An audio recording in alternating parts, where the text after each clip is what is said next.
Yo, how's it going? Looks like tomorrow's the last day of the year. We got a lot of people going to have the New Year's resolutions and stuff like that. I recommend, read the Bible, get your nutrients.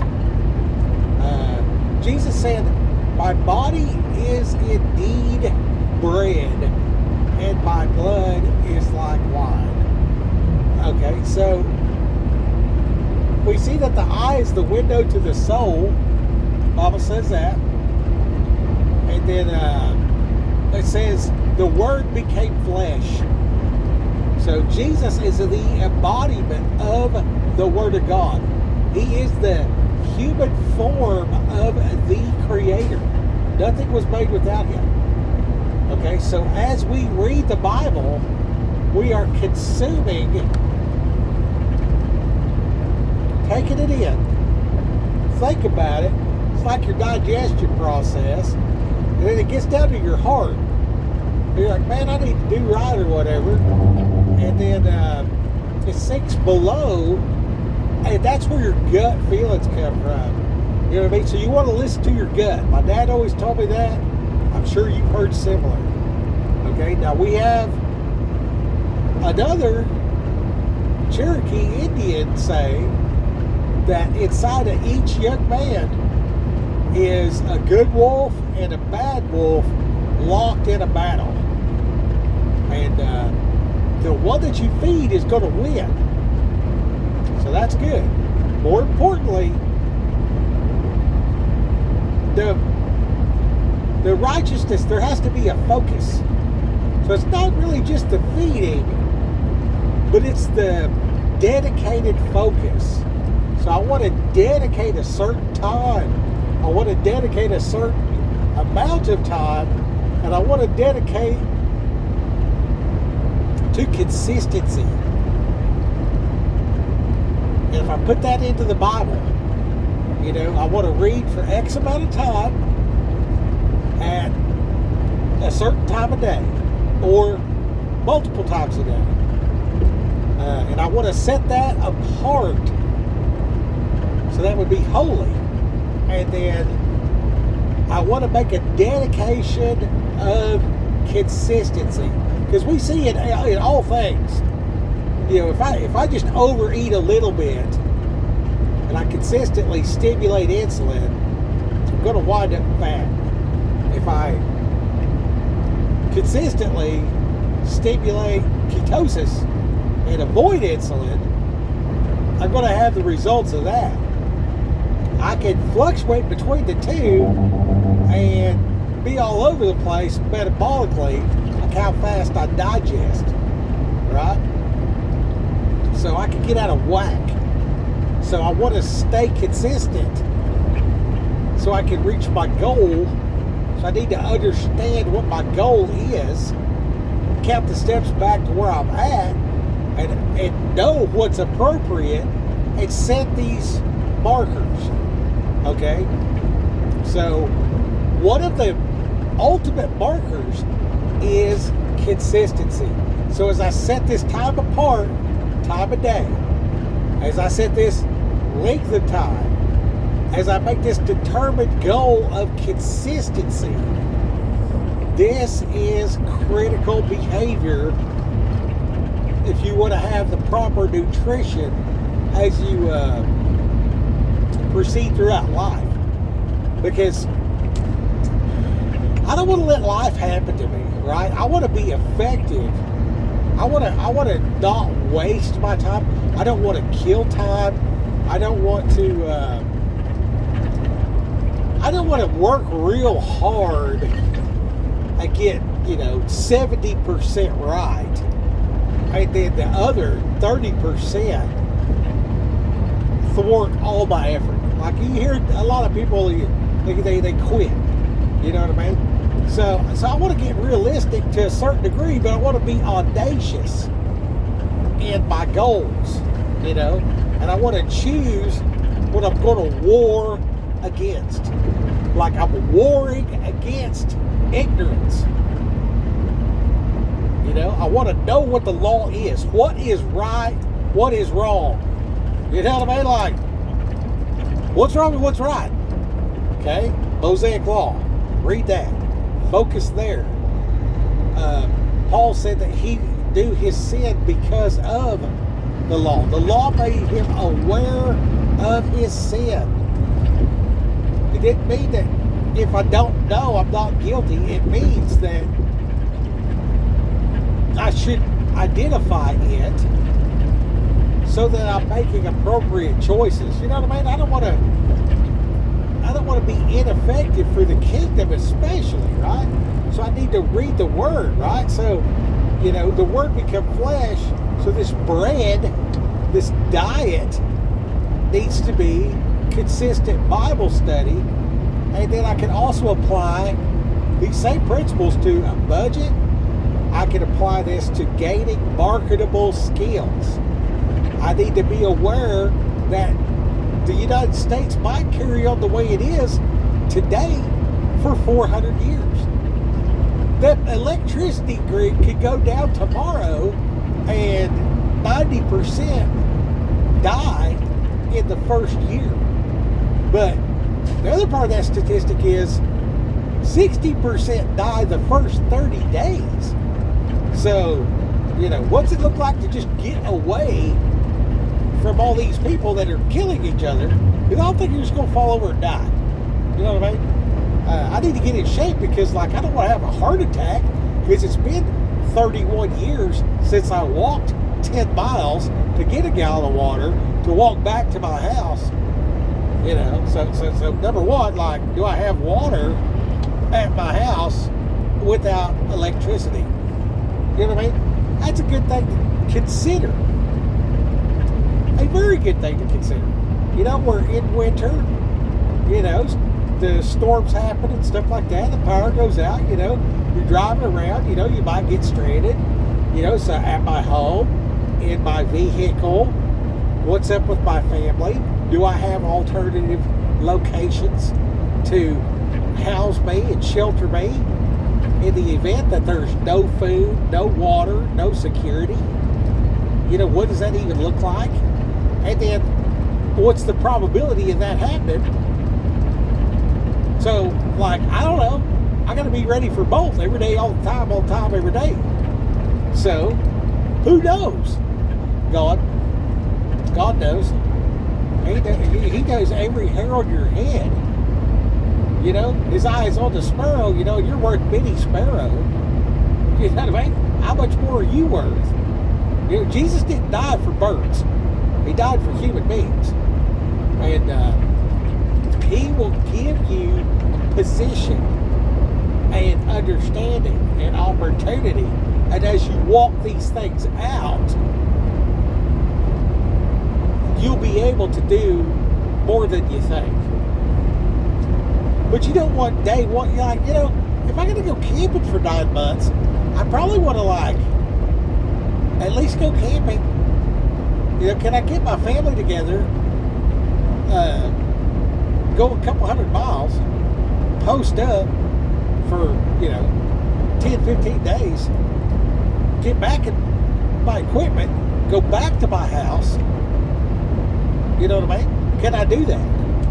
Can I take off in, you know, October, go from one state to the next, camp for 15 to 20 days, come back and never go to the store? You know what I mean? Can I do that? You know what I mean? Am I financially stable enough that I can keep my bills paid while I'm doing that? You see what I'm saying? You know, so one way we're getting ready for the apocalypse, another way we're just like, you know, taking a family vacation to go ride motorcycles in the wilderness. Right? So one way sounds like a lot of fun, the other one sounds like a nightmare situation where we're trying to not die. But the logistics and the equipment and the mindset and all these other things overlap. So in the overlap of that, you know, what makes sense for your situation? Well, we're talking about some serious complications here. This is a big deal. Okay? How am I going to know how to do all that? Well, if I read the Bible and I see that in the law they have the Feast of Tabernacles, and how do they go about that? And it turns out everybody that is keeping the law, the Mosaic law, everybody that is keeping that knows that observes and does the Mosaic law is already prepared to go camping. Because they go camping for 10 days once a year. And they've got families and all this other kind of stuff. You know, and you'll find, you know, really cool things like, you know, the bugle would play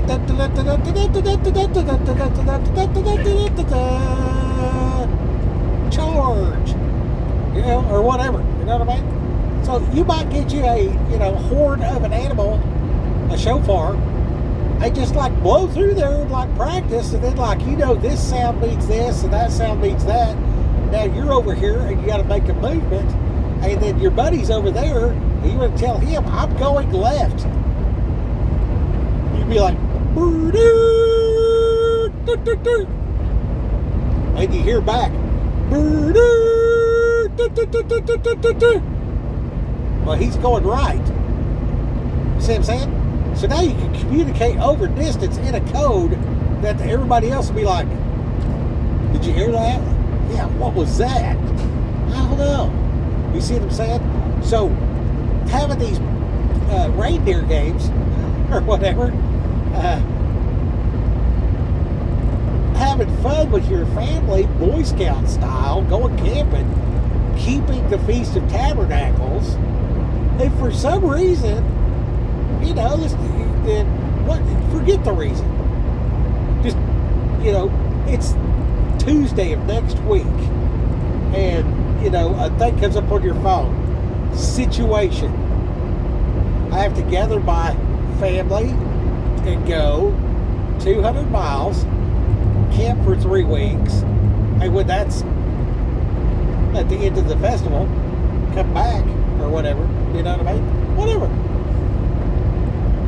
Now, what's the chances of that happening? Don't know. Does it happen? Yes.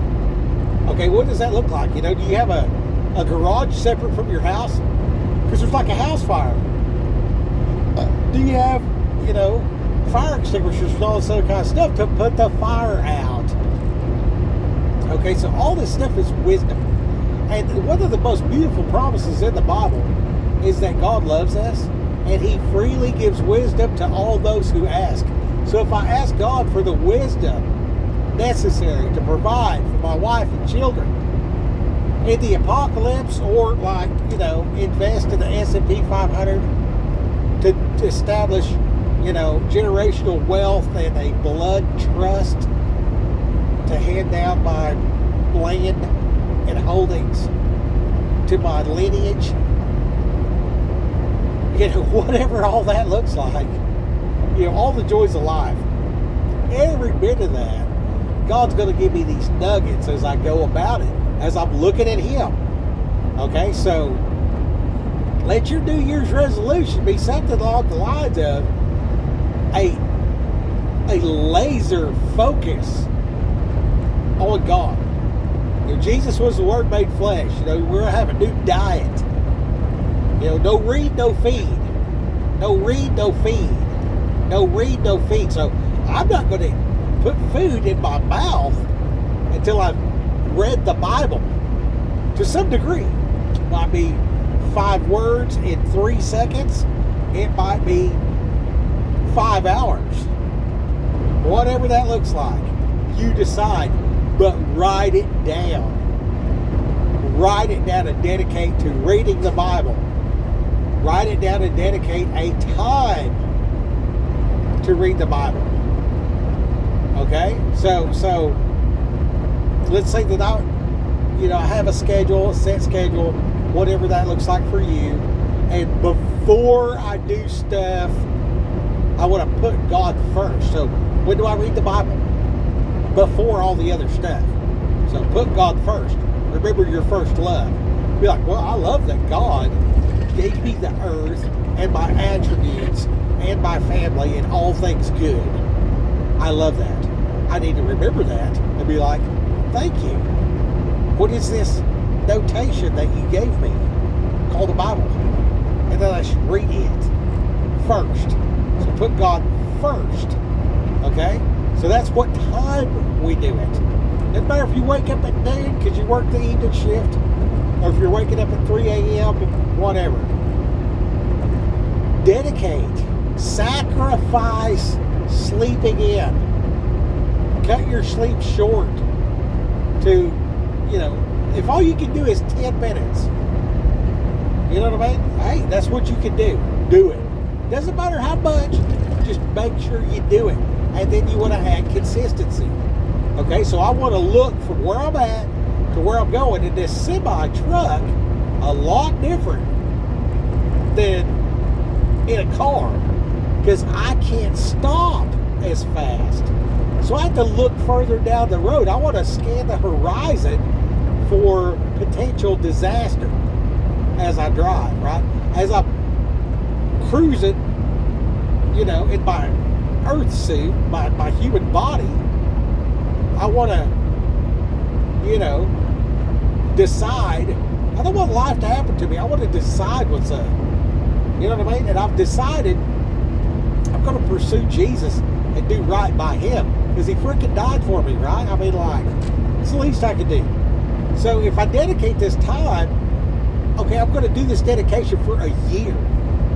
You know what I mean? So I'm not going to be like, if it's a diet, I'll be like, oh, well, I'm not going to eat chocolate chip cookies or whatever at all for a year. That sounds ridiculous. If I'm right now today eating, cookies twice a month or twice a day, that's not very, my probability of getting her done has dropped a lot. You know what I mean? If I stack these big goals, you know what I mean? So I want to do some easy shit first. And then, as I build momentum, I can add to it. But I can't take away, because this New Year's resolution is a thing. I'm making a vow to God, like a matrimony, like a marriage vow. Okay? So now when we get life and death serious as a heart attack, how am I going to do this deal? I want to consider that and be like, okay, I'm going to at least wake up and for the first 60 seconds of my day, within the first 5 minutes of being awake, I'm going to spend 60 seconds reading the Bible. If all I do is just open it up, you know what I mean? And they got this thing called a bookmark, right? So like you can open it up and read and then mark your spot. Next day you wake up, read it again. You know what I mean? And then I can have the app on my phone, right? So let's say that I got read through the Bible in the year on my phone, right? And I set a reminder. So this thing pops up, every time. When it's breakfast, lunch, dinner, no read, no feed. So I'm about to have a snack. I open it up. Oh, God loves us.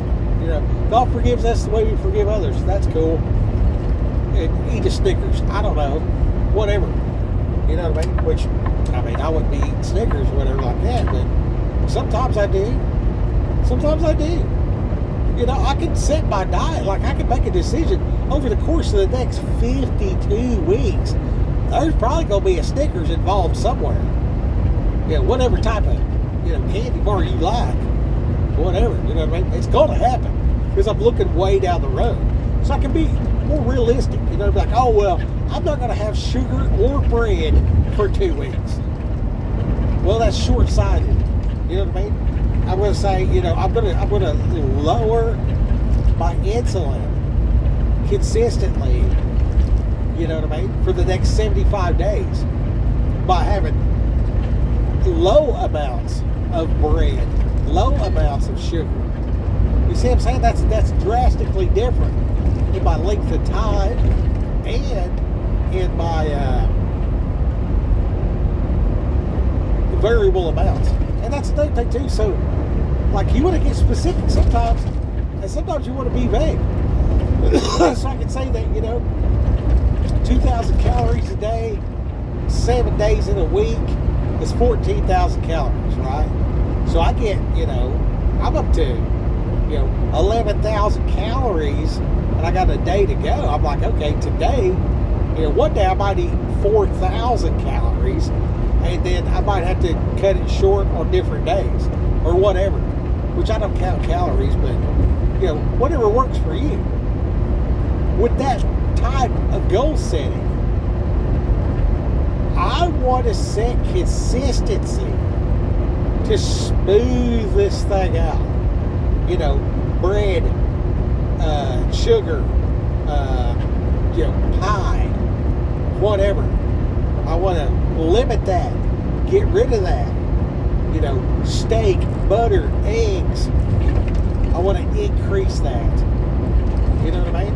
I want to have if I want to be 180 pounds, well, I need to eat 180 grams of protein. You know what I mean? And I don't know if you've ever ate 180 grams of protein, but it's a lot, dude. That's a lot of food. So, if I'm eating like that and I don't have any bread or sugar, within 4 or 5 days, I'm in deep ketosis, improving my metabolic rate. So I'm going to be losing fat. You know what I mean? And I want to check my nutrition. Go to the doctor, get a blood test. Am I deficient in vitamins and minerals? You know what I mean? That could be my goal for next year. No vitamin deficiencies. Maybe I want to buy bottled water in bulk so it has less PFAS and plastic, and then filter my filtered water right before I drink it to get all the plastic out. That's the thing. Maybe I want to increase my knowledge of what is bioavailable meat. How can I identify what's organic or a GMO food? What's been sprayed with poison? What type of food's at the store? What is this code of these labels? You know what I mean? What is natural flavors? You know what I mean? You know what I'm saying? If it's vague, if it's crazy or whatever I got to realize they're lying to me. So I pick up this package of peanuts and it says ingredients, peanuts. I'm like, okay, I think it's peanuts. You know what I mean? I'll go with that, right? It might be incorrect, but hey, I tried. You know what I mean? So I'm going to limit the stuff that is killing me. I'm going to increase the stuff that is good for me. And same thing. I'm looking at the Bible. I'm feeding myself the Word of God. I'm being spiritually brought into a state of health that will last me all my days and give generational blessings to my children. If I'm all about the morals and ethics of Jesus and I'm keeping the Mosaic law, I'm doing right by everybody. That is a lot of do right, and people are going to notice. Some people are going to hate. Haters going to hate, and other people are going to love it. They may or may not be related to you. Trust Jesus to help you through that stuff too. Which it is what it is. We all realize his name was probably Yeshua, but it's wrote in the Bible as Jesus. So potato, potato. But the name refers to title and authority. Stop at the name of the law. You know what I mean? That's what the police used to say in the movies, I guess. When the lights come on, that's a sign. You got the red and blues flashing, pull over to the side of the road. I don't know if they're just going to go around me. I don't know if they're giving me a speeding ticket, whatever. But I need to give them an opportunity to go about their business. Because they have the authority granted them by society to enforce the law. Or it might be like an ambulance or whatever, you know what I mean? In the same way, I know the rules of the road and I'm licensed to drive, I need to know the rules of life. I need to take license over my family. I need to gain this authority from God that the devil stole from Adam, and then Jesus replaced. He took the keys of hell and death itself away from Satan and grants it to everybody that's born again. So I feel obligated to learn how to walk in that appropriately, which is just taking it to such a high level. Now, all this stuff I just said about eat right and exercise is a joke in comparison. You know what I mean? It's one's a mountain, the other one's a molehill. You know what I'm saying? So one of the best things about the Bible and this calling to, the Great Commission and spreading the gospel and all this kind of stuff like that, one of the most beautiful parts about it is its ability to break off the delusional stuff where it's like, I don't care what color my car is. You know what I mean? It's a thing, you know what I mean? If you want a good car or whatever like that, and that's your motivator and stuff like that, and you worked hard, you did right, you told yourself, if I do this, I get that, and you decided that that's what you wanted to do, to stay on track and stay motivated, that is wonderful. I'm not going to take that away from you. But what I'm telling you is directly from my reading the Bible, I have set goals in my life that are so out of this world and so focused on the new earth that the things of right now, used to, I put it this way, used to I would be jealous when somebody had a nice truck and I did not. And now I'm driving a really nice truck and I have a nice truck at home. And it don't make me no difference. So there's this thing where, like, you see this thing and you're chasing it, and then you get it. What's next? You know what I mean? And a lot of that goes into your purpose and stuff like that. So I will never stop the pursuit of God, specifically for self-gain. In that, if I set a goal to make $1 million, well, when I make $1 million and I got it, there's nothing else to chase. I was going to see the world. I was going to drive the fast car or jump out of the airplane or whatever it may be. All these goals. After I get those goals, I'm not satisfied. I can read the Bible for 20 minutes on the worst day of my life and have a level of satisfaction that stops me from being suicidal. I want to live. If nothing else, I know that there's somebody else out there that's just as fucked up and feels just as bad as I do. And I want to be like, bro, it gets better. I want to give examples. I want to be there for that guy. That is the lost sheep. And I will leave the 99 and go be Jesus' hands and feet to come out here on this road and get delayed and whatever, shipwrecked financially and problem this and problem that, and not just count it joy, but have a gleeful expectation that God has set me up for a victory. And that is why the enemy is fighting so hard. So now I'm walking into these battles with my laser focus on the utmost, trying to make sure souls make it to the new earth. And somebody's like, there's some nice wheels on that truck. I'm like, man, it is. I really like them too. That's freaking cool. But on the inside, does it work? You know what I mean? Does it work? Yeah. Okay, cool. It's functional. I don't like dysfunctional vehicles. I don't like dysfunctional arms and legs. You know what I mean? I don't like dysfunctional families. I don't like dysfunctional government. I don't like dysfunctional anything. There's nothing in my life that could be labeled dysfunction that I do not have a problem with. And every time I read the Bible, it helps me functionally get the hell out of my life, to get the torment and the pain, to get through it. I mean, just the passage, a brilliant, absolutely brilliant promise. This too shall pass. Bro, this too shall pass.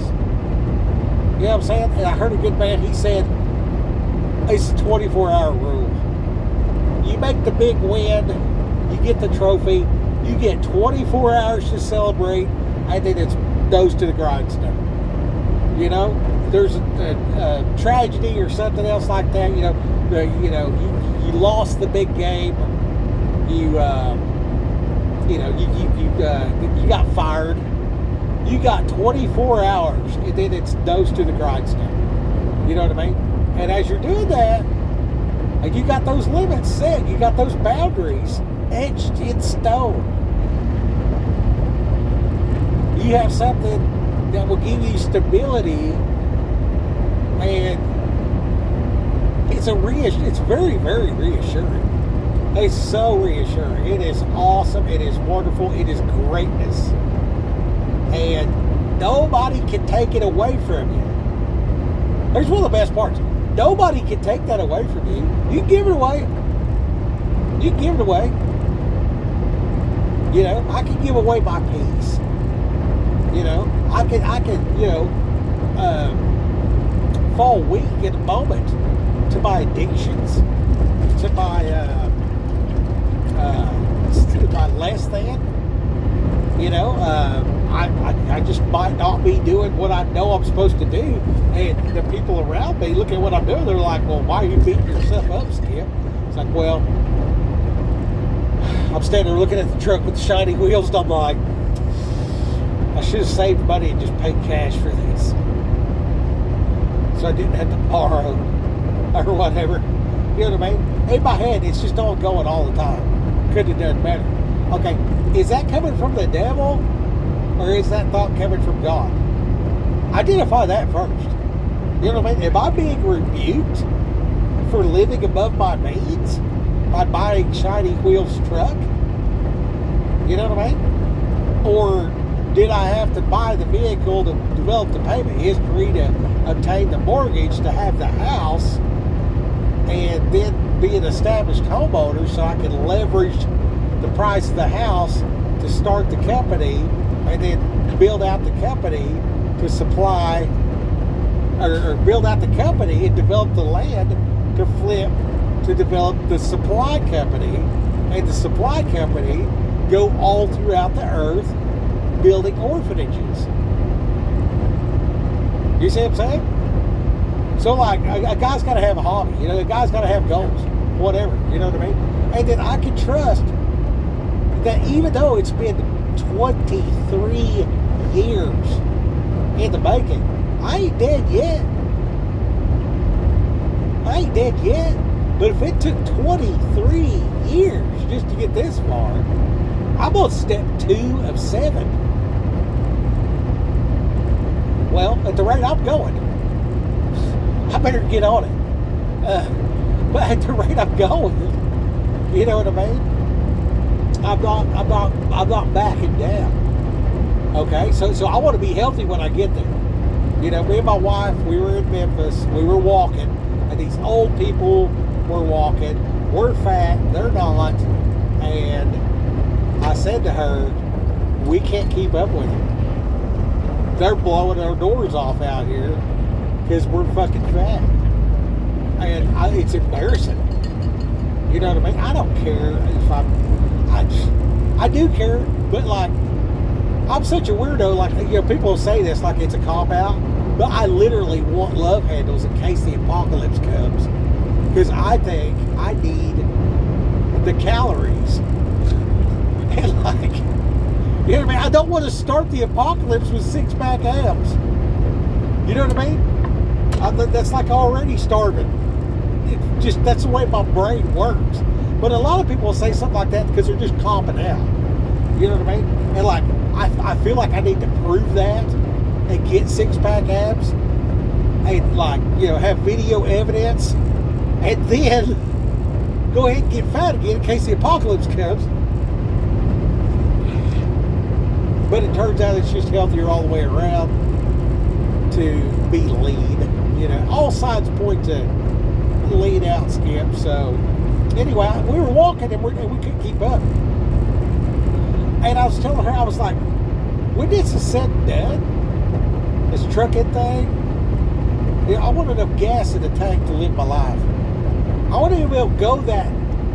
I don't even necessarily need to go the extra mile, but at the end of going the distance, I want to live every day of my life to the full. I can't be living life to the full broke, wheelchair bound, breathing through a respirator and all kind of whatever. And, a couple days ago was 2 years that my wife has not smoked a cigarette. And she broke down in tears just saying it. And she said she still will smell somebody light a cigarette, and it's like a fat person walking by a bakery that just made some fresh bread. She didn't have the I hate this moment like I did, And I went back and forth with it a few times or whatever else like that. I couldn't tell you the last time I had a cigarette because I don't know. This whole count the days, 7-step, it's been 384 days, 9 hours, 12 seconds since the last beer I had. That's just insane to me. You know what I mean? Like, some people go about it different ways. If that's the way you go about it and it's working, cool. If that's the way you go about it and you're not working,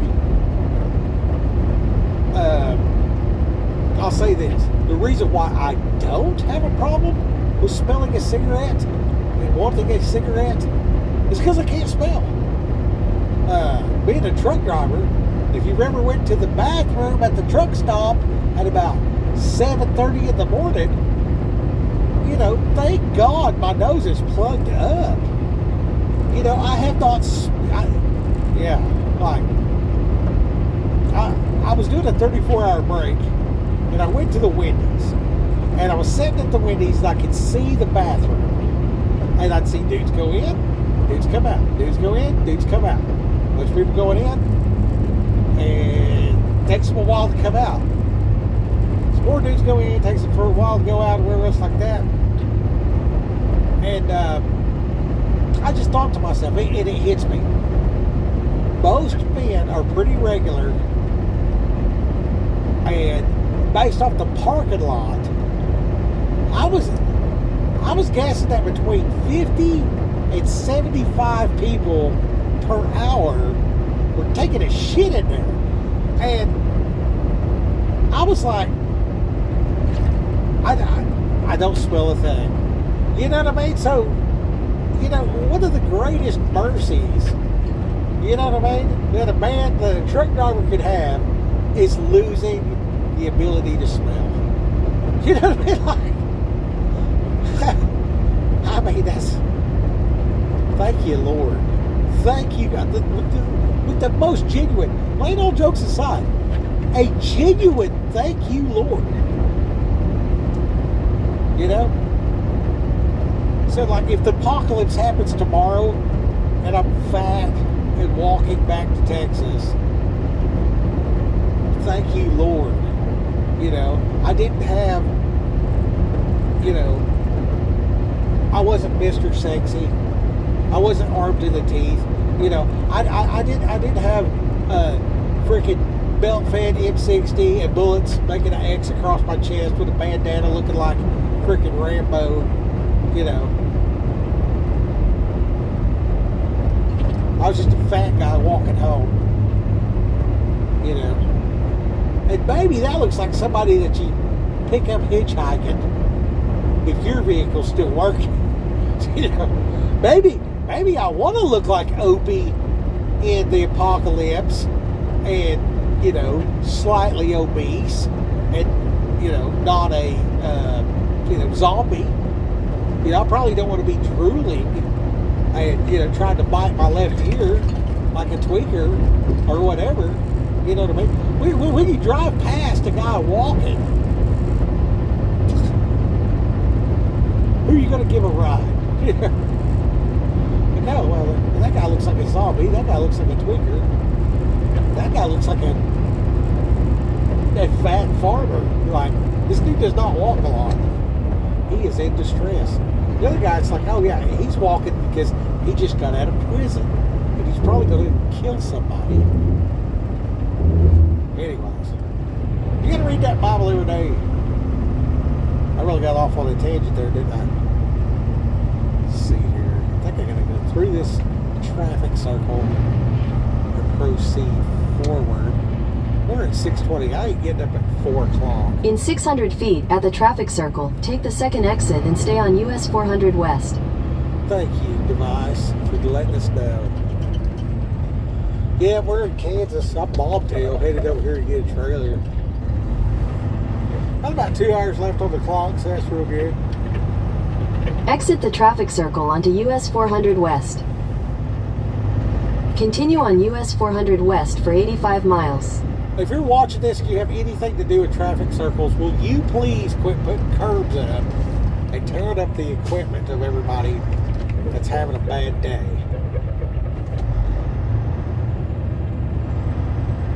That would be nice.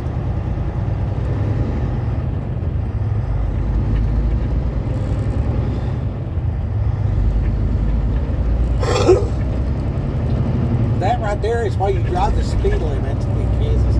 Oh, hey, for the record, it is December 30th, Tuesday, December the 30th, 2025. And everywhere I've been, Oklahoma, Arkansas, Texas, and now Kansas, the cops are writing tickets. The days of driving fast, you know, they're definitely cracking down. I haven't seen this much law enforcement of traffic in probably 7 years. It's significant. It's noteworthy. That's what I'm telling you. Slow down. Drive the speed limit. Wear your seatbelt. Anyway, so I'm setting this goal. I want to be audacious, you know, in my goal. That way it's a big enough that it's worth it. You know what I mean? It's a big enough priority. It's worth it. You know what I mean? And I'm getting old. So, you know, I think about dying. So, you know what I mean? Everybody's going to die, you know? And I don't want it to be me. Oh, here we go again. There's another police officer. Lights, sirens.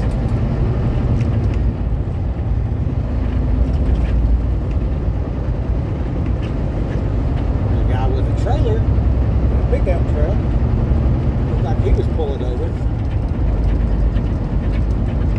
Yeah, for the record, Kansas, yeah, they're known to get you for being off the truck route.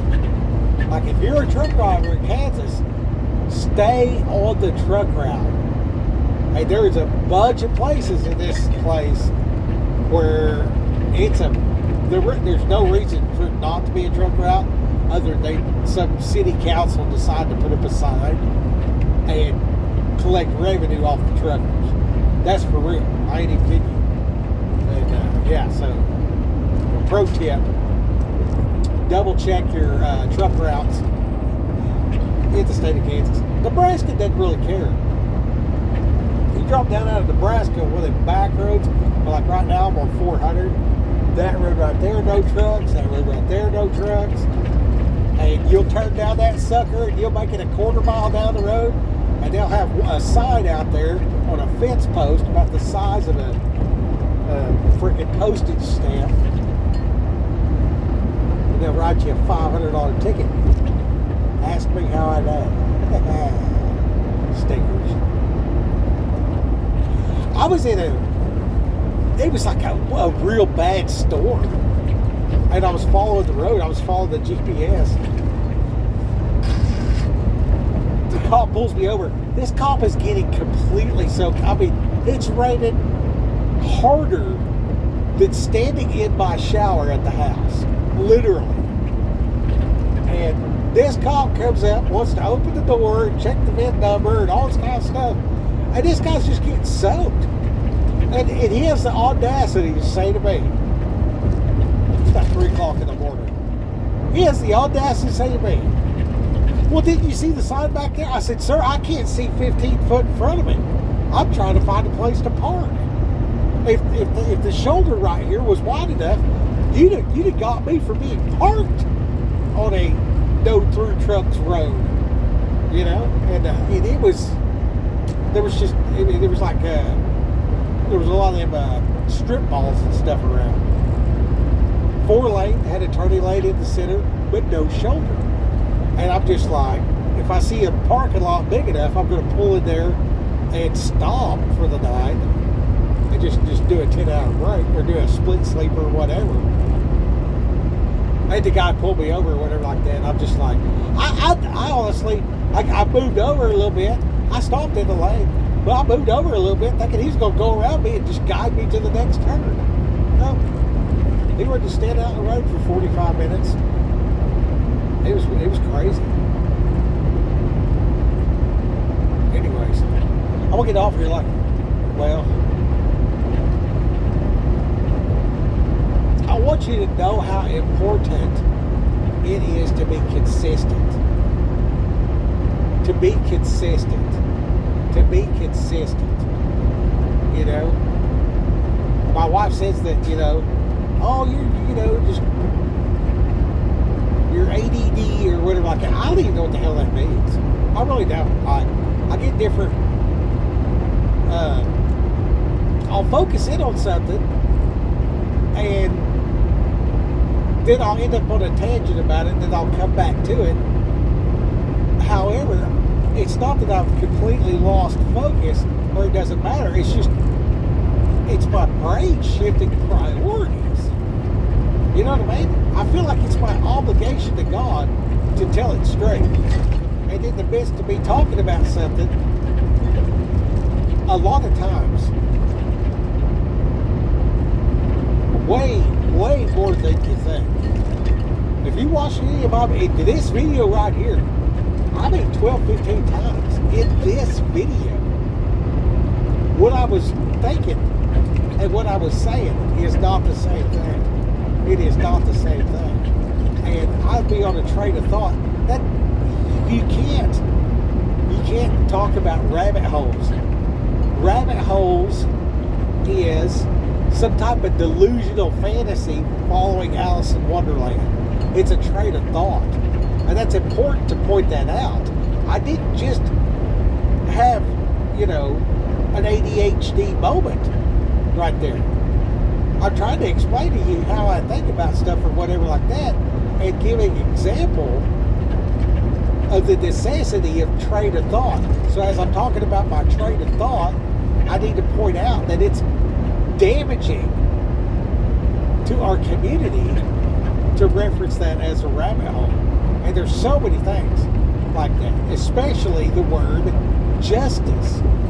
Justice was the name of a false god. Karma is a cheap branding for the law of sowing and reaping. It's not justice, it's righteousness. It's right standing with the Creator. It is not justice.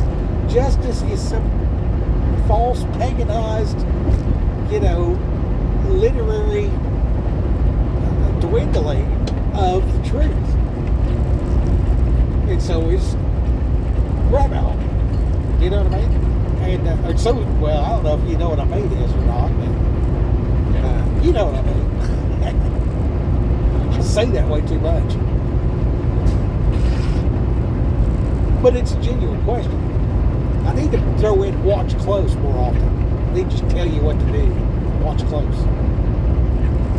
Change the way you talk so you're more effective for the kingdom. words have power. Words have power.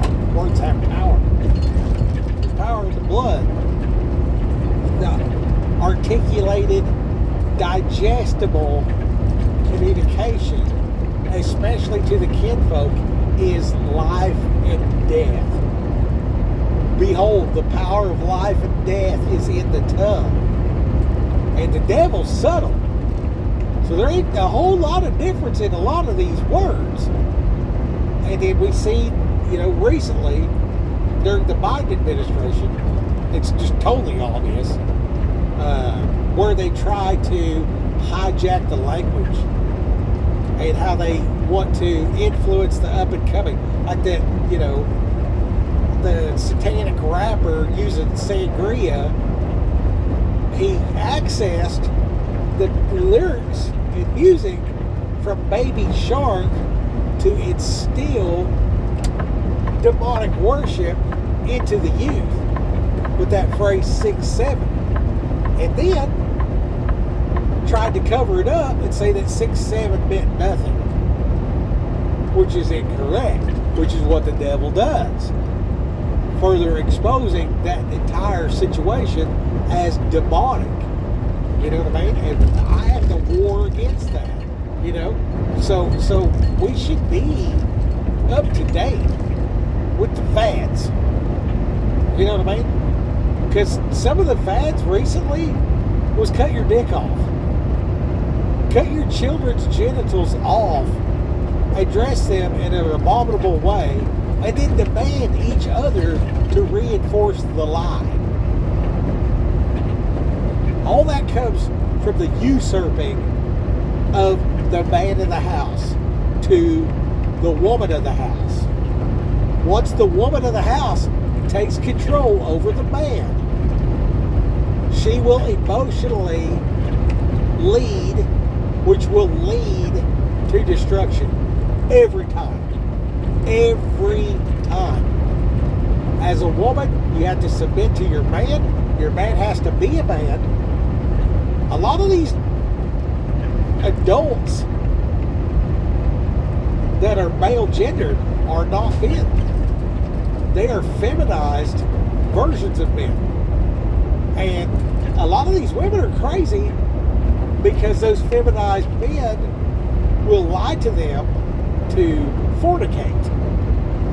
So, the pretty crazy matrix is an attractive, been lied to matrix. That's what that is. And when we see that, then when we see the real men doing real things, and then we see that our government recently, totally obvious up in Minnesota, like undeniably, the governor of Minnesota should be arrested. Is that going to happen? Well, the only reason why it wouldn't is because feminized men. Think about that. Think about that. Think about where that's at. How much did you give up as a man? How much trouble did you get in? How much did you suffer trying to get laid? Before, after, during your marriage, how much authority in your home did you give up in the pursuit of pleasure? And how much does the culture trick your wife into abusing you and manipulating you, which is evil? How much does that happen to you? I see it just clear as day. I try to break free from that stuff, and I have to be kind of gentle, and I can only push so far, so much, or instead of getting closer, there's a separation, and then with separation, there's less opportunity to partake of the truth together, which then leads to freaking antidepressants and obesity and all this other nonsense. These fads, these fads. One of the most dangerous things in the planet is a fad. You know what I mean? You get this whole massive group of people. It's like the enemy of these demons is a bunch of Plains Indians. You know what I mean? And they would just wait for the right time. And then they would hoop and holler and just run the whole herd of buffalo off a cliff. And then they would feast. They'd go around and kill the dead and dying buffalo and harvest them. Which is a pretty wild analogy for a fad. But the reality is, the fad is worse than that. The fad is worse than a herd of... Have you ever seen a buffalo? Have you ever been up next to a horse? The mass of a buffalo is so much bigger than your average horse. It's ridiculous. Okay, this is a 3,500-pound animal. This is a Honda Civic. You know what I mean? It's more than it's a Toyota Tacoma. Okay, and there's 500 to 1,500 of them, and 11 dudes are like, yay! And the suckers take off stampede off a cliff. The level of gore and all this kind of stuff, and then I don't think they all died instantly. So you got to go around and, be humane and take them out of their misery, harvest them, smoke the meat, eat the meat, whatever, make some teepees, I guess, use the carcass. All right, what do you think COVID-19 was? A fad. They used voodoo. They say, oh, be scared of the sniffles and blah, blah, this and that. Let us inject you with these things. And it's just like, well, if it works and you want to take it, go ahead, I guess. I'm not going to take it. I don't know if it works or not. But if it works and you're scared of me, well, you've been vaccinated, so you're good to go. Well, what if it don't work? Well, if it don't work, why should I take it? So it's like no or no. And for the record, I've been anti-vaccination since as long as I can remember. I'm going to say 1983. For real. I can't even kid you. My mom was a hippie. She's like, don't do needles or whatever. Smoke a lot of weed. Never did the needles. Anyway,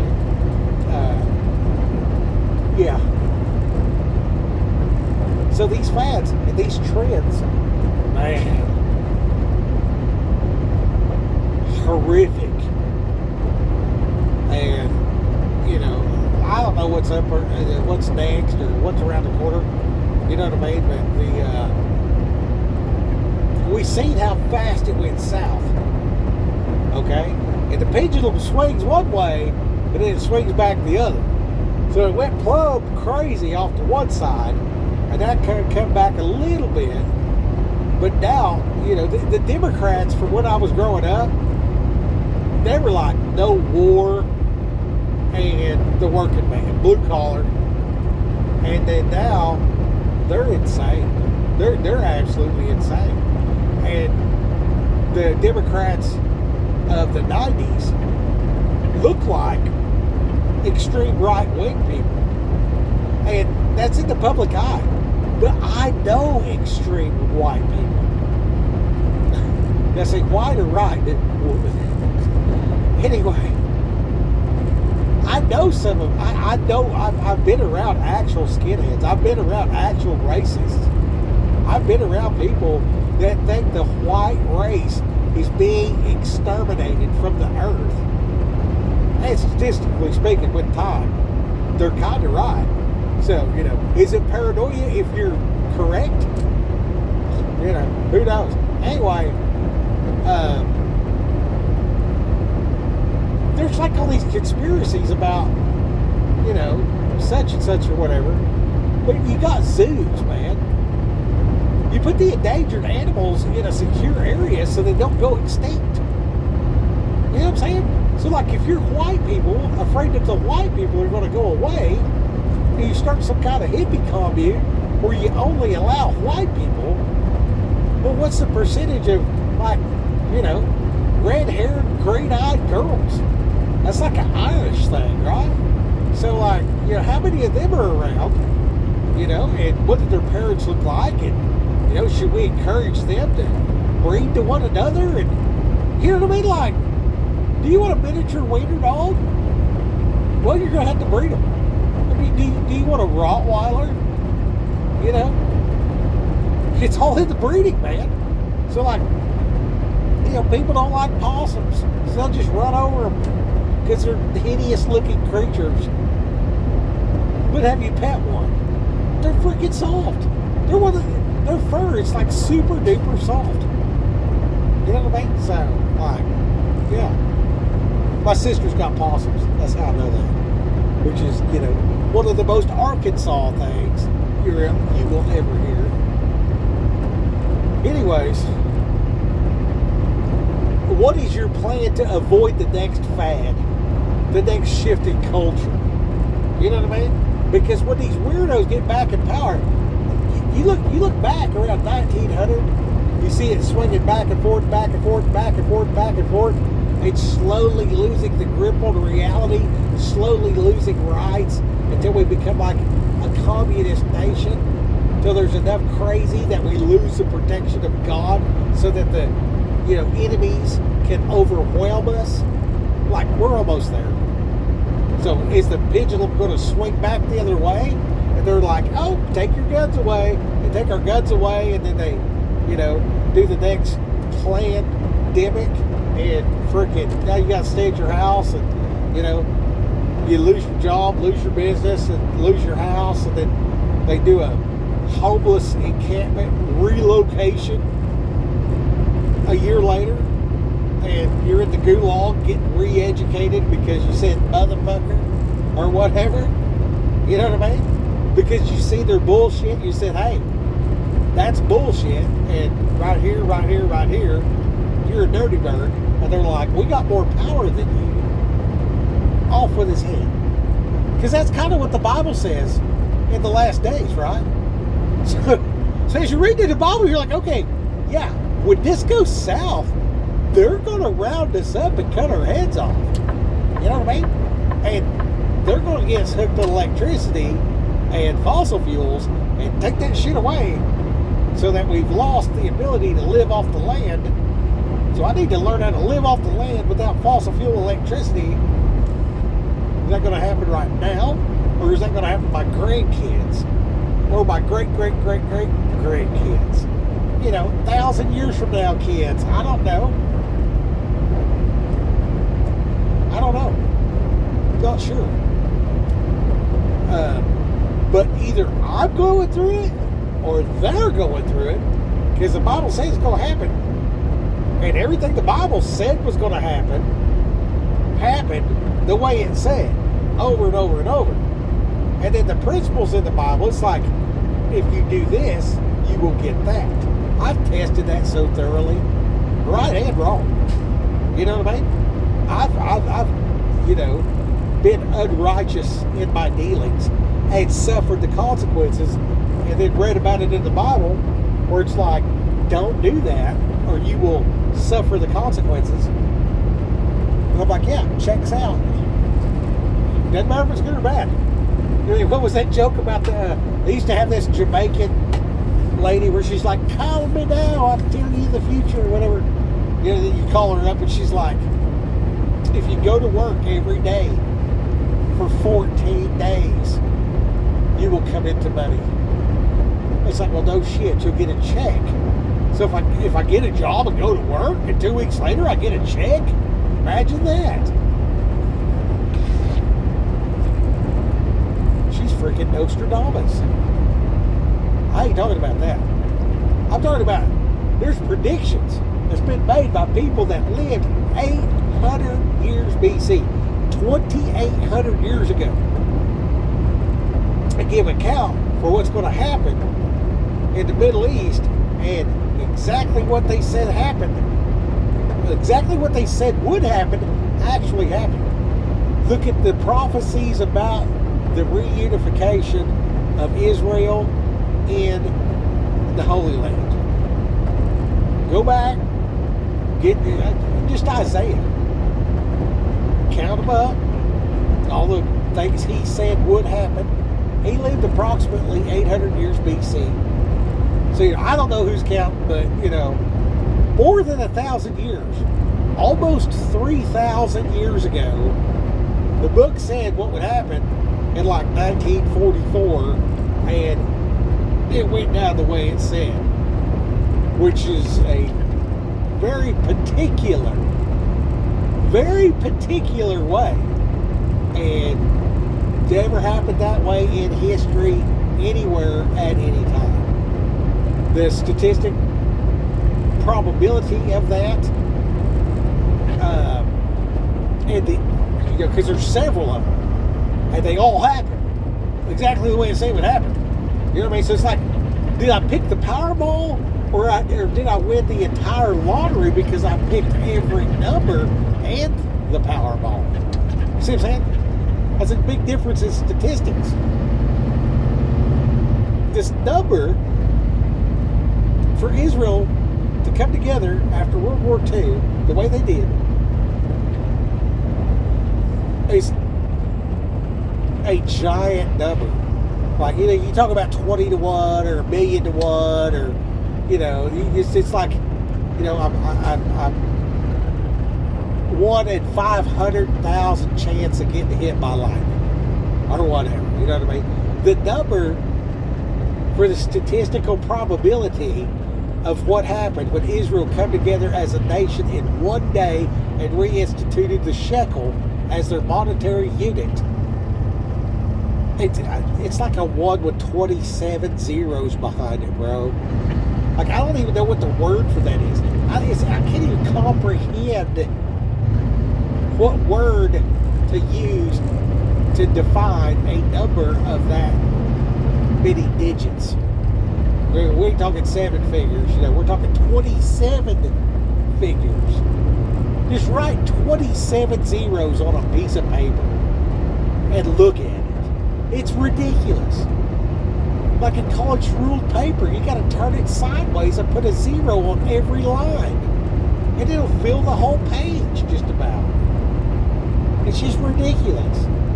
And Isaiah freaking nailed it. And then, like, the whole book ties together so intricately, like a weaved, not a weaved basket, but like a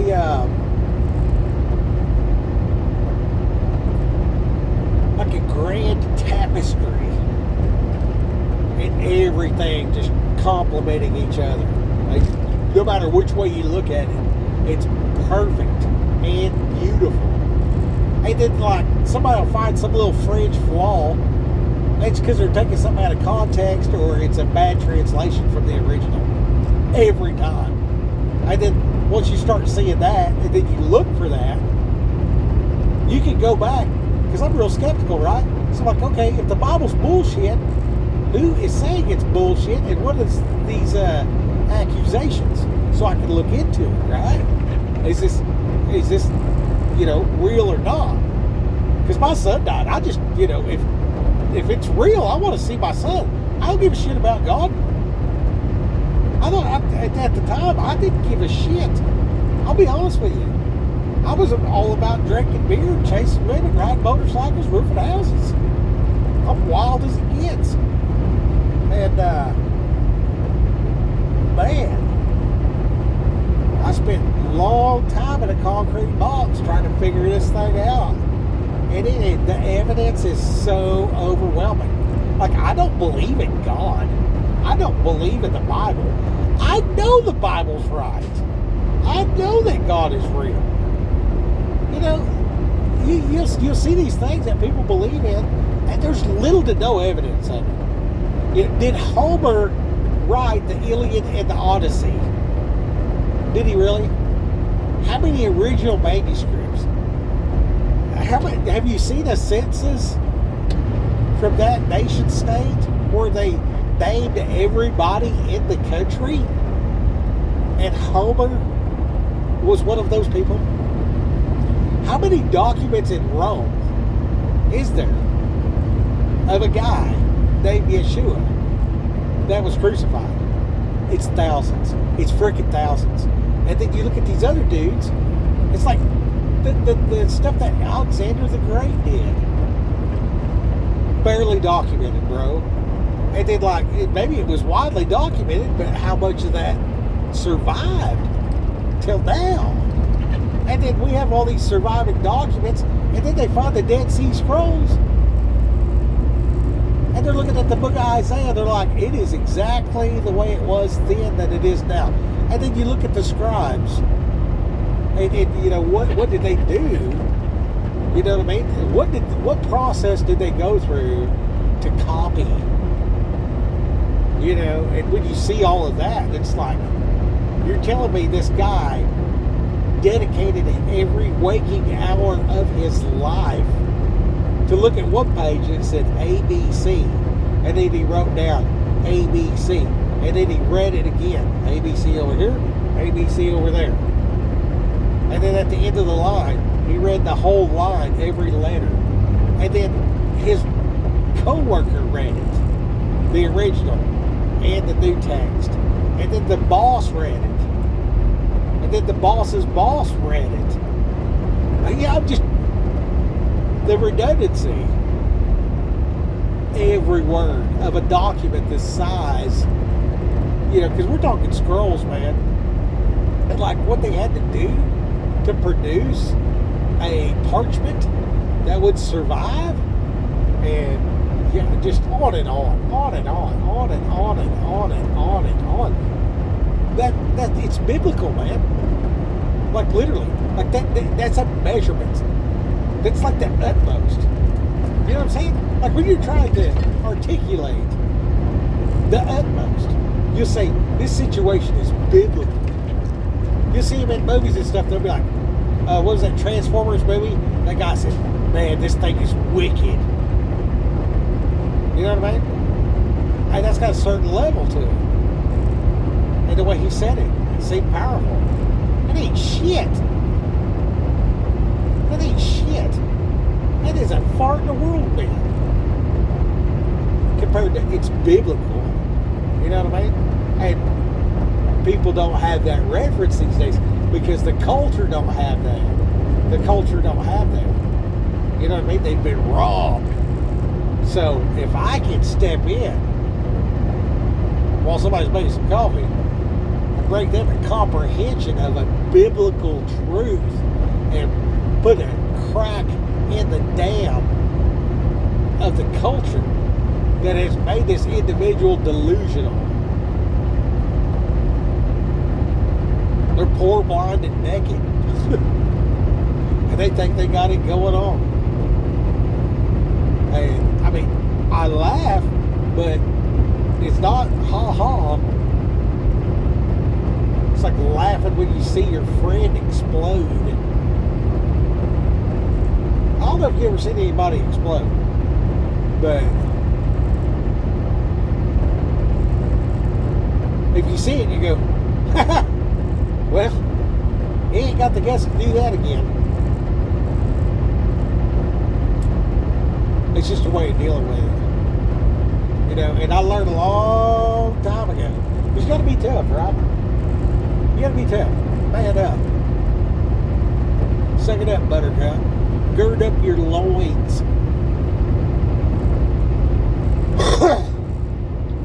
Buckle down. Buckle up. Hang on tight. Do it for Johnny. I don't know. When you are forced into certain situations and you have a calling of extreme importance,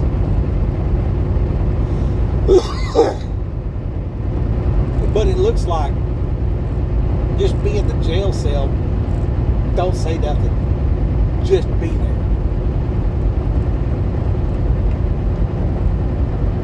That's a big deal, man. That's a big deal. But my actual input wasn't that big a deal. But it took courage to go down there. It took pre-planning to have a warrant don't know if you know this or not, but you can't just walk into a jail cell and hang out for the night. It's not the way it works. But having the warrants from driving around without insurance, no license because of that, I then getting a warrant, you know what I mean? And then just hear God tell you, there's a guy gonna die tonight in the Locust Grove jail.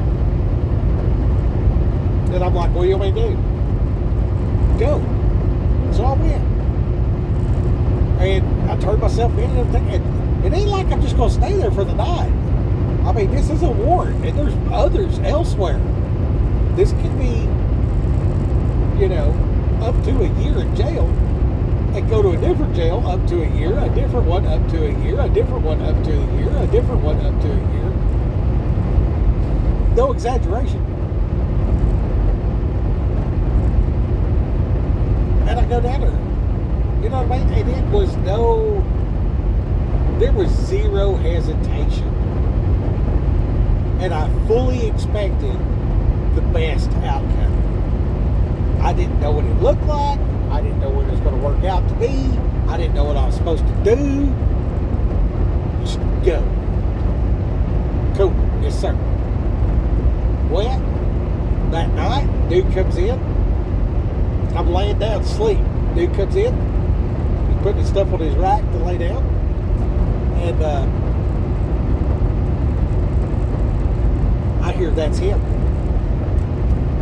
I was like, oh, wow. In my head, I'm like, what do I do? And he said, nothing. Just be there. Cool. And here's a real miracle. I didn't say nothing to the dude at all. Didn't say hi, didn't say nothing.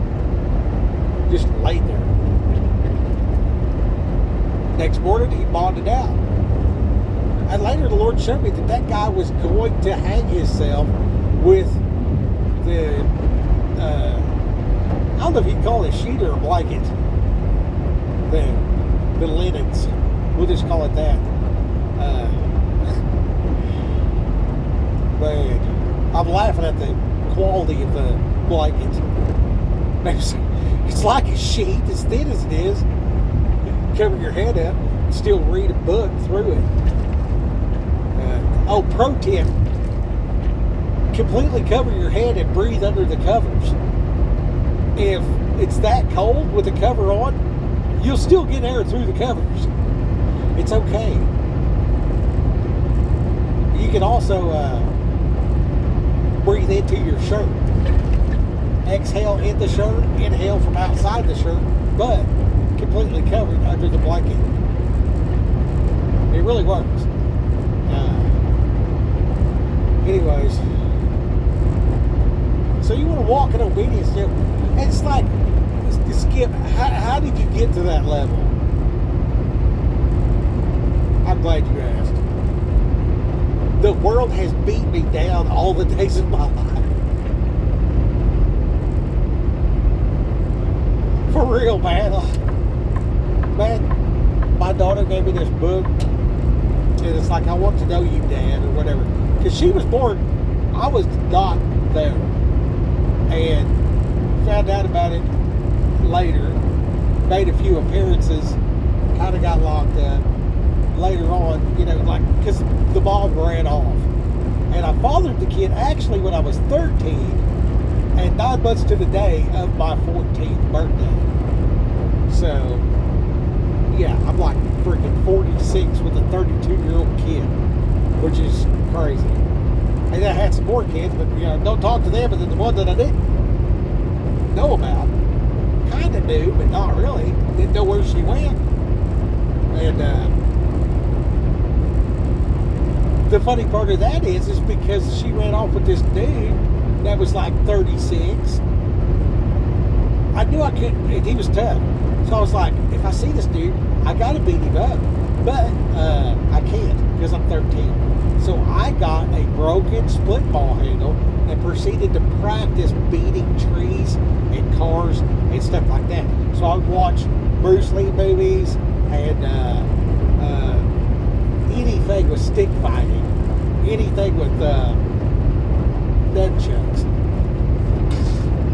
All your butterfly knife actions and stuff like that or whatever. That movie, The Hunted, it's got some decent training for dispatching via the knife. Anyway, so I was going to beat this dude. My plan was, if I see this dude, pick up a stick, beat him with it. And so I practiced with that, with the passion of, you stole my wife and child. And anyway, so she sends me this book, and it asks a lot of questions about, you know, when you were lost, what was it like, this, that, and the other, you know, what was it, you know, did you ever go to a school dance or whatever, you know what I mean? And like, where'd you live and all this kind of stuff. What was your neighborhood like, whatever. And I'm trying to fill this thing out, man. And I am writing this stuff down, and it is just, I made it like halfway through it. I'm like, I just wrote in there like, I'm sorry, I can't write nothing else this book. Because when I wrote down, I think I made it till about my 25th year on the planet. And I was so traumatized by writing down the truth about my life. I mean, for real, like I wrote on the book, I'm like, I can't write this no more. You know what I mean? And I made a video about it, you know, and ended up showing my wife most of it. And she's like, did you upload that? I was like, no, I don't think I'm going to. She's like, no, do not upload it. I think the phone peekers on here might have seen it. And you're a weirdo. I don't know who you are or why you peeking my phone, but you're the weirdo. You know what I mean? Whatever I do that's in private that you want to peek at, is the fact that you're doing that. Like, you're a peeping Tom. You can justify it however you want. You're a peeping Tom. You know what I mean? Like, you're a freaking sex criminal. I don't care if you're freaking Mossad or whatever you are, FBI, figment of my imagination, whatever you are. I don't like it. You creep me out. Stop looking at me! Oh, pro tip. If you'll scream, stop looking at me, every time the guard tries to count, eventually they'll beat you up. No, I'm just kidding. Eventually, like, they'll peek inside the deal and try to wait for you to do it. I used to do that. Like, I would hide with my back, like that. And then they'd look in there and they got to count. They're like counting everybody in the room. And I'd just pop out around the corner and be like, stop looking at me! Doing a good job. And then it get to where, like, whoever the new guy was, the new guard, like, they would make them count, you know what I mean, or whatever. So, you know, there's a weird back and forth. I remember this one guy, I was witnessing to him. He was a guard down there. They ended up helping him keep his marriage together. It was so amazing. He was a guard, but they got to be a guard before they can go out and be a sheriff. They got to, you know, do so many hours in the jail to learn all the ways that the criminals trick them, right? Get over that Barney Fife bullshit before they give them a car and a gun, right? Anyway, I guess that's why. Carrot and a stick, right? You know, it's like, well, if you want to be a sheriff, you know, you're going to have to babysit these felons for a while, and they're going to fuck with you. And nobody wants that, so they make it a requirement that you're going to have to be the jailer for X amount of time before you can be a cop in their organization. So, anyway, they would put the new guy in there. Hey, they would tell us a couple days before, like, hey, you know, so we got a new guy coming, and we knew what time it was. You know what I mean? It's like, we got to run game on this dude and everything like that, because, you know, I mean, like, it's fun messing with people to one degree, and you're bored. But then on the other hand, like, I was all the